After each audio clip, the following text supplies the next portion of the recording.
I made it. After years of late nights, ramen dinners, and crushing student debt, I finally landed my dream job as a senior software architect in Seattle.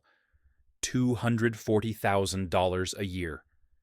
The number still felt surreal every time I saw my paycheck. I thought this success meant I could finally give back to my family in Cleveland, help them live a little easier. I wanted to be the son who made it and lifted everyone else up. But somewhere between gratitude and obligation, helping turned into owing. The day I saw my dad's text saying my success meant I owed them everything I knew. Something had to change. Before I tell you how a single envelope marked "address unknown" changed everything, drop a comment letting me know where you are watching from. And if you have ever felt taken advantage of by the people you love most, hit that like button and subscribe, because this story might just give you the clarity you need. Now let me take you back to where it all started to fall apart. I grew up in a small, middle-class neighborhood in Cleveland, Ohio. My dad, Gerald, spent 30 years working at the same manufacturing plant, coming home every night with grease under his fingernails and exhaustion in his eyes. My mom, Patricia, worked as a receptionist at a dental office, her cheerful phone voice masking the fatigue that came from being on her feet all day. We were not poor, but we were not comfortable either. Every dollar had a purpose. Every purchase required consideration. I was the oldest of 3 kids. My sister Denise was 4 years younger than me, always the social butterfly who could make friends with anyone. My brother Kyle came 7 years after me, the baby of the family who got away with everything. Growing up, I watched my parents stretch every paycheck, saw the stress lines deepen on their faces when unexpected bills arrived. I promised myself that one day I would do better. I would make enough money that they would not have to worry anymore. That promise drove me through high school, where I spent every spare moment teaching myself to code. While my friends were at parties, I was building websites for local businesses, saving every cent. The work paid off when I got a full scholarship to MIT for computer science. My parents cried at my graduation proud, but also maybe a little relieved that they would not have to figure out how to pay for college. Boston was incredible. The classes were brutal, the competition intense. But I thrived. After graduation, I landed a job at a mid-sized tech firm, making $75,000 a year. It felt like all the money in the world. I worked there for 3 years, learning everything I could, building my reputation. Then, a recruiter reached out about a position in Seattle, senior software architect, $240,000. I almost laughed when I heard the number. That was more than my parents had made, combined in their best years. I took the job. How could I not? And the first thing I did after my first paycheck cleared was call my parents. I told them I wanted to send them $1,500 every month just to help out, make their lives a little easier, buy the groceries without checking prices, fix things when they broke instead of duct taping them together. My mom cried on the phone. My dad's voice got thick with emotion as he thanked me. That feeling, knowing I could actually help them, was better than any promotion or fancy title. For the first few months, everything felt perfect. I would video call home every Sunday and hear about how Mom finally got her hair done at a real salon instead of the budget place. Dad mentioned they went out to dinner twice in 1 month, something they had not done in years. Denise was starting college at Ohio State, and I bought her a nice laptop, so she would not have to use the computer lab for everything. $2,000 felt like nothing compared to what it meant for her. Kyle needed his car fixed some transmission issue, and I sent $1,200 to cover it. Watching them receive help without the stress and struggle I remembered from childhood felt like I was rewriting our family story. But then, 6 months in, things started to shift. It was subtle at first. Dad called on a Tuesday afternoon, which was unusual. He normally waited for our Sunday calls. His voice had this tone I could not quite place, somewhere between casual and urgent. "Your mother's car broke down," he said. "The mechanic says we need a new transmission. $4,000. He paused.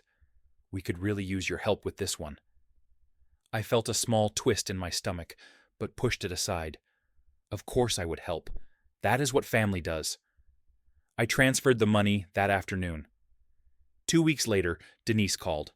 Her voice had that rushed quality of someone who had rehearsed what they were going to say. So my phone completely died, and I also need money for textbooks this semester. The school bookstore is crazy expensive. Could you send 3,000? I hesitated for the first time, but guilt immediately followed. She was in college trying to build her future. How could I say no? A month after that, Dad called again. The roof was leaking. Water damage in the living room. They needed $15,000 to fix it properly. I sat at my desk in my Seattle apartment, staring at my bank account. In 7 months, I had sent home $28,000. That was on top of the monthly $1,500. I did some quick math and felt my chest tighten. But I sent the money. They were my family. I made good money. I could afford it. What I did not realize then was that afford it and should do it were two very different things. By month 10, my phone ringing with a Cleveland area code started to make my anxiety spike. It was never good news anymore. Never just calling to chat or see how I was doing. Every call was a need, a crisis, an expense that somehow always landed on my shoulders. My mom called about Dad's dental work. His insurance did not cover it, she explained. $8,000 for crowns and a root canal.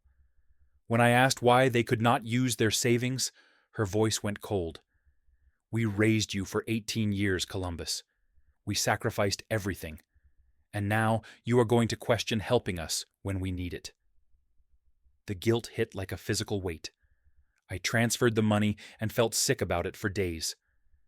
Thanksgiving came, and I flew home to Ohio. I had not been back since moving to Seattle, and part of me was excited to see everyone to be in my childhood home. But when I walked through the door, something felt off. The living room had a massive new TV mounted on the wall, 75 inches at least. In the kitchen, my mom was pulling groceries from bags, expensive brands I knew she used to skip. She had a new designer purse sitting on the counter, the kind with the distinctive logo that cost upwards of $3,000. I tried to push down the uneasy feeling. Maybe they had saved up. Maybe they had gotten bonuses at work. But at dinner, when I complimented the TV, my dad just shrugged. We deserve nice things too, he said. You make so much money out there in Seattle, it is not like you will miss what you send us. The way he said it so casual, so entitled, made my stomach drop. My mom nodded along. You have been so blessed, Columbus. The least you can do is share that blessing with the people who made you who you are. I did not know what to say. We were in the middle of Thanksgiving dinner, my siblings at the table, and I did not want to cause a scene. So I smiled and changed the subject. But that night, lying in my childhood bed, I could not sleep. Something had fundamentally shifted in how my family saw me. I was not their son anymore. I was their resource. After Thanksgiving, the requests became constant. Denise wanted money for a spring break trip to Miami with her friends. $2,500. When I suggested she get a part-time job to save up, she sent me a paragraph-long text about how I was being selfish and clearly did not care about her happiness. Kyle, who was 16, wanted a gaming computer. $3,200 for top-of-the-line equipment. Dad started saying the electric bill was too high every month and needed $600 to cover it. Mom wanted money for hair appointments and nail salons, $400 monthly for maintenance. I started saying no. Not to everything, but to the requests that felt excessive. And every time I did, the response was the same. Disappointment, guilt trips, accusations of selfishness.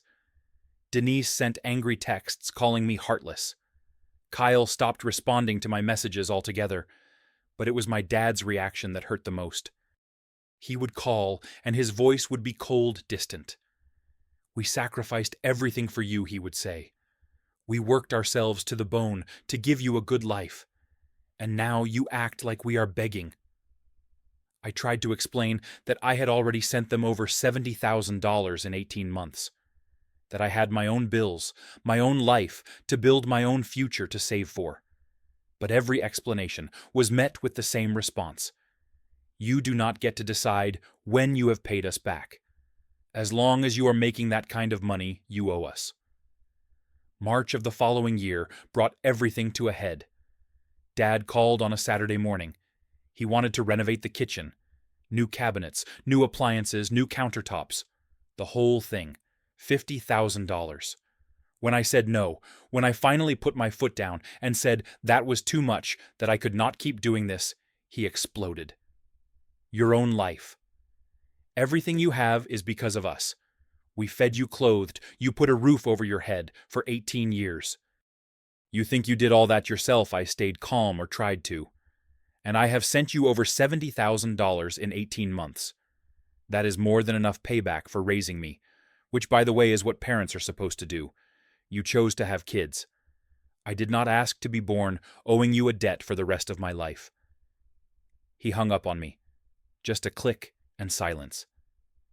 20 minutes later, my mom texted, "Your father is right. We gave you life. The least you can do is take care of us now that you can afford it." Then Denise chimed in. Then Kyle. A group assault of messages telling me I was ungrateful, selfish, heartless, that I had forgotten where I came from. I sat in my apartment, staring at my phone, and felt something crack inside me. These people, my family, did not love me. They loved what I could provide. They did not see me as a person with my own needs, my own dreams, my own life. They saw me as an ATM with an unlimited balance. And the worst part was realizing that as long as I stayed within reach, this would never stop. They would bleed me dry and feel justified doing it. The next week, I received an email that changed everything. It was from a furniture store in Cleveland. A bill for $12,000 for a new sofa set and dining room furniture. Shipping address was my parents' house. Billing name was mine. I stared at the screen, reading it 3 times before the reality sank in. I called the store immediately, my hands shaking as I dialed. The customer service representative was friendly, cheerful even. She confirmed that yes, Gerald Reynolds had come in 2 weeks ago and opened a credit account in my name. He had my social security number, my Seattle address, everything needed to make it look legitimate. The furniture had already been delivered.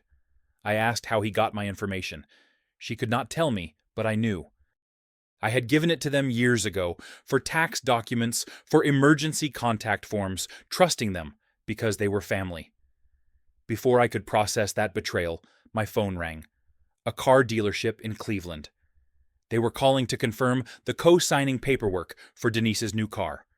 A $35,000 sedan, brand new, and apparently I had agreed to guarantee the loan. Except I had not. I had no idea this was even happening. I told the dealership there must be a mistake, that I never signed anything. The salesman sounded confused. "Your father was here with your sister yesterday. He said you had agreed to help her get reliable transportation for school." I hung up and immediately called Denise. She answered on the 3rd ring, her voice light and unconcerned. "Oh yeah, Dad said you agreed to help. It is just a signature Columbus. You make plenty of money. It is not like a car payment will hurt you." Something inside me snapped. It was not anger exactly. It was clarity. Cold, sharp, undeniable clarity. My family was not just asking me for money anymore. They were stealing from me, using my identity, my credit, my financial stability as their personal playground. And they felt entitled to do it. I spent the next week in a haze of phone calls. I contacted a financial advisor, explained the situation, asked what I could do to protect myself. I talked to a lawyer about fraud and identity theft. Both gave me the same advice. Cut them off completely, document everything, file police reports if necessary. But more than that, they said you need to create distance, physical distance. That night, lying in bed, unable to sleep, I made a decision. I was going to leave Seattle. Not because I did not like the city or the job, but because Seattle was still too close. It was a 3-hour flight to Cleveland. My family could still show up at my door if they wanted to. They could still find me, pressure me, manipulate me in person. I needed to go somewhere they would not follow, somewhere far enough that dropping by was not an option. I started looking at job postings on the East Coast. But then a recruiter contacted me about a position in Austin, Texas. Same role, similar pay, great company culture. Austin was 1,000 miles from Cleveland, far enough to make visiting inconvenient, far enough to make me feel safe. I took the interview. 3 days later, they offered me the position. I accepted without hesitation. The next 2 weeks were a blur of careful planning. I opened a new bank account at a different institution, one my family had no connection to. I changed my phone number and only gave the new one to my closest friends and my employer. I contacted all 3 credit bureaus and put a freeze on my credit so no one could open accounts in my name. I closed every credit card, every account that my family might have information about. I found an apartment in Austin through a property management company and signed the lease online. The address went nowhere except to my new employer and the post office for mail forwarding. Then came the hard part. I sat down and wrote an email to my entire family. I rewrote it a dozen times, trying to find the right words. In the end, I kept it simple and direct. I cannot continue to financially support the lifestyle you have become accustomed to. Over the past 2 years, I have sent you over $90,000. Instead of appreciation, I have received demands, manipulation, and ultimately fraud. Dad, you opened a credit account in my name without permission. Denise, you tried to make me co-sign for a car I knew nothing about. These are crimes. I could press charges, but I will not, because you are family. However, I am done. I am moving. I will not be providing my new address or phone number. I need you to take responsibility for your own finances and your own lives. I love you all, but I will not be your ATM anymore. I sent it on a Monday morning and immediately blocked all their numbers on my old phone. Within minutes, my email inbox exploded. Messages from Mom, from Dad, from Denise, from Kyle. Some begged, some threatened, some tried guilt. Dad's email said I was abandoning my family and would regret it. Mom's said I was breaking her heart. Denise called me selfish and cruel. Kyle said he never wanted to speak to me again anyway. I read them all once, saved them to a folder for documentation, and then set up a filter to send their emails to a separate folder I did not have to look at. The movers came on a Saturday in May. I watched them load my furniture, my boxes, my entire life into a truck headed for Texas. My neighbors asked where I was going, and I just said I got a new job. No details, no forwarding address beyond the post office. By Sunday evening, I was in Austin walking into my new apartment, feeling lighter than I had in 2 years. But the real moment of freedom came 2 months later. I got a notification from the Postal Service that my mail forwarding was about to expire. I logged in to review what had been sent to my new address. Most of it was junk mail and a few bank statements. But there was one item that made me stop and stare. A large envelope from that furniture store in Cleveland. It had been sent to my old Seattle address. The Postal Service had forwarded it to Austin with a large red stamp across the front. Address unknown. Return to sender. I held that envelope in my hands and felt something I had not felt in a long time. Satisfaction. Peace. They were still trying to send bills to an address I no longer lived at. They had no idea I was 1,000 miles away in Texas. They could not reach me, could not guilt me, could not manipulate me. I was finally truly free. 6 months into my life in Austin, I barely recognized myself. The constant anxiety that had become my baseline in Seattle was gone. I was not waking up at 3 a.m, worrying about which family member would call with a crisis next. My bank account was actually growing instead of being drained every month. For the first time since landing that high-paying job, I was able to save to invest, to plan for my own future. Work was going well. My new team respected my skills and my boundaries. Nobody asked about my personal life beyond normal, friendly conversation. I made friends with people who wanted to grab coffee or see a movie, not people who wanted something from me. It was refreshing in a way I had not anticipated. One of those friends introduced me to Madison, a third-grade teacher who made $55,000 a year and was more financially stable than my entire family combined. She was smart, funny, and most importantly, she never once asked me to pay for anything beyond my fair share. On our third date, when the check came, she immediately reached for her wallet.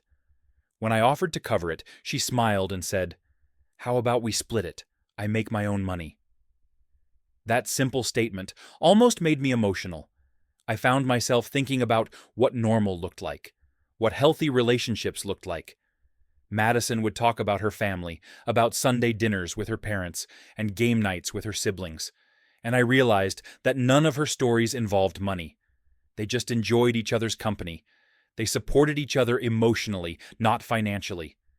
It was such a foreign concept to me now that I had to actively remind myself that this was how families were supposed to work. After 6 months of radio silence, I unblocked my family's emails. Not because I wanted to reconnect, but because I needed to know if the situation had changed. If they had learned anything. The first few emails were exactly what I expected. Angry messages about how I had abandoned them, how I was selfish and ungrateful. My dad's emails were full of blame and accusations. My mom's were manipulative, talking about how much they missed me, while in the same paragraph, mentioning how hard things were financially. But then, slowly, the tone started to shift. 3 months after I left, Denise sent an email that was different. No demands, no guilt trips. Just a simple message saying she had gotten a job at a retail store. It was not much she wrote, but it was helping.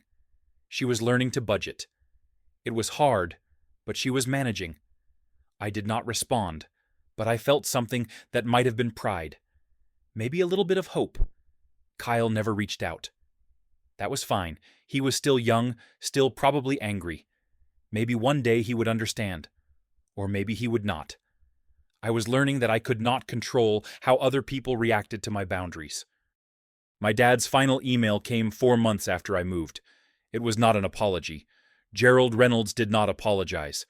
But it was an acknowledgement. We had to figure things out, he wrote. It was not easy. Your mother picked up extra hours. I have been doing side work on weekends. We are making it work. He did not say he understood why I left. He did not say he was wrong. But between the lines, I could read what he was not saying. They were surviving without me. They were taking responsibility. It was something. I sat in my Austin apartment, the evening light coming through the windows, and thought about how far I had come. Not just the 1,000 miles of distance, but the emotional journey from guilt-ridden son to someone who understood that loving your family did not mean sacrificing yourself on the altar of their expectations. I had learned that family does not mean you owe them everything you earn, that helping someone and being exploited are two fundamentally different things. That setting boundaries is not selfish. It is survival. It is self-respect. It is recognizing that you are a person with value beyond what you can provide. For years, I had carried this belief that my success created a debt, that making good money meant I had to share it, had to support everyone around me, had to prove I had not forgotten where I came from. But success is not a debt. It is the result of hard work, sacrifice, and determination. I did not owe my parents a lifetime of financial support because they fed and clothed me as a child. That was their job. That was what they signed up for when they decided to have children. Real love does not demand. It does not manipulate. It does not keep score. My family had turned my love into leverage, my success into obligation. Moving to Austin, creating that 1,000 miles of space, was not me running away. It was me choosing peace over guilt.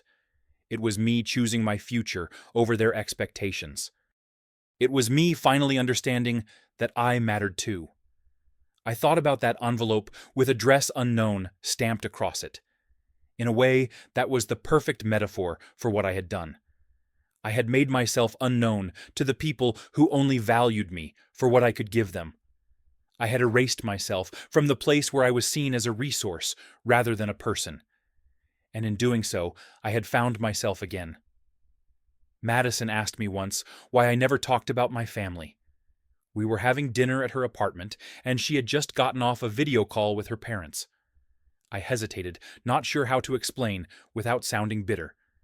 Eventually, I told her a condensed version of the story. She listened without interrupting, and when I finished, she reached across the table and squeezed my hand. "That must have been so hard," she said. "But you did the right thing. You cannot set yourself on fire to keep other people warm." I had never heard that expression before, but it hit me like a revelation. That was exactly what I had been doing, burning myself down to keep my family comfortable. Now, sitting in my living room in Austin, I felt genuinely content.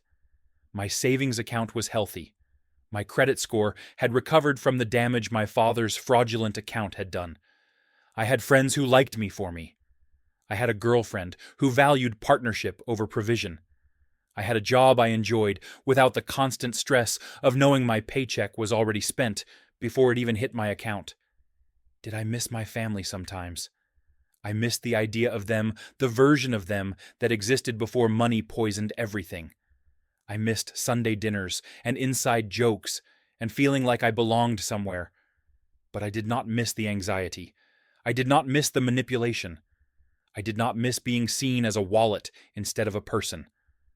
Looking back now, I can see the whole journey with clarity. I can see how my desire to help morphed into obligation, how obligation became exploitation, how exploitation almost destroyed me financially and emotionally. I can also see how making the hard choice, the choice that felt selfish and wrong at the time, was actually the most self-respecting thing I could have done. They say blood is thicker than water, but I learned that sometimes you need to thin it out a bit to breathe again.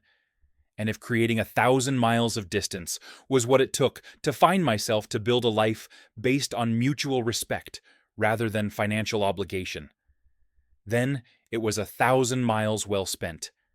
Every single one of them. Have you ever had to set boundaries with family members who only saw you as a source of money or support? Drop your story in the comments below. I would love to hear how you handled it. And if this story resonated with you, hit that like button and subscribe for more real-life experiences about setting boundaries and choosing yourself. Share this with someone who might need to hear that it is okay to put themselves first. Thank you for listening to my story, and I hope it gives you the courage to create whatever distance you need to protect your peace. Take care of yourselves out there, and remember that your worth is not measured by what you can give others, but by how well you take care of yourself first.